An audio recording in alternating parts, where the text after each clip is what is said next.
येतो. आत्या तेजू बरी आहे ना? सूर्या, तेजू ठीक आहे, पण मालकांची तब्येत बरी नाही आहे. काल रात्री अचानक चक्कर आली त्यांना आणि त्याच्यानंतर ताप भरलाय. तेजूने डॉक्टरांनी बोलवून घेतलं पण काही फरक पडत नाहीये. डॅडी खरंच आजारी असतील का, की परत त्यांची कुठलीही नवीन चाल आहे? डॉक्टर सांगत होते की त्यांनी कसलं तरी टेन्शन घेतलंय आणि ते त्याचाच विचार करतायत. त्याच्यामुळे त्यांच्या तब्येतीत काही सुधार होत नाहीये. अक्का, आपण तिकडे जायला लगेच निघूया का? नाही म्हणजे मालक आजारी आहेत हे कळून बी आपण इथं राहिलो तर ते बरोबर नाही दिसत. माझा तर जीव काळजीने नुसतं खालीवर व्हायला लागलाय आणि त्यात तेजूची तब्येत बी अशी नाजूक आहे. तिच्यावर बी कामाचा ताण पडत असेल. अहो सूर्या, आम्ही निघतो घराकडे जायला.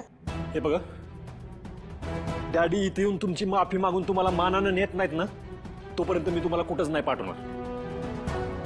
सूर्या, अरे माहेर पण हे तोंडी लावण्या इतकंच पुरं असतंय, तरच त्याची चव असते. आणि मालकासनी बी पश्चाताप झालाय. त्याने तसं दाखवण्याचा प्रयत्न बी केला का नाही? हे बघ, माणसाला एक संधी द्यायला पाहिजे का नाही? अरे खरंच त्यांच्यात बदल झाला असेल. आई, एवढ्या लवकर डॅडी बदलले तसं खरंच वाटतं का ग तुला? हे बघ तुळसा, बदल खरा हाय का नाही माहित नाही मला, पण त्यासनी आता आमची गरज आहे एवढंच कळतंय. आता इथं राहून नाही चालणार. होय सूर्या, मालकासनी जी उपरती व्हायची होती का नाही ती झाली. आता आमचं इथं थांबणं बरोबर नाही. आणि बघ, बाईच्या जातीनं जास्ती ताणू नाही र. घर असं अडचणीत असताना तर बाहेर राहणं बी बरोबर नाही. अरे सूर्या, जात्याला जर खुट्टी नसेल का नाही तर ती जातो फिरत नाही.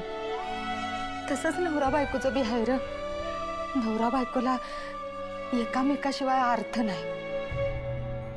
त्याच्यामुळं आम्हाला जाऊन दे. आणि सूर्या, हे बघ, तेजूने एवढं फोन करून सांगितलंय म्हणजे नक्कीच त्यांची तब्येत बिघडलेली असणार आहे.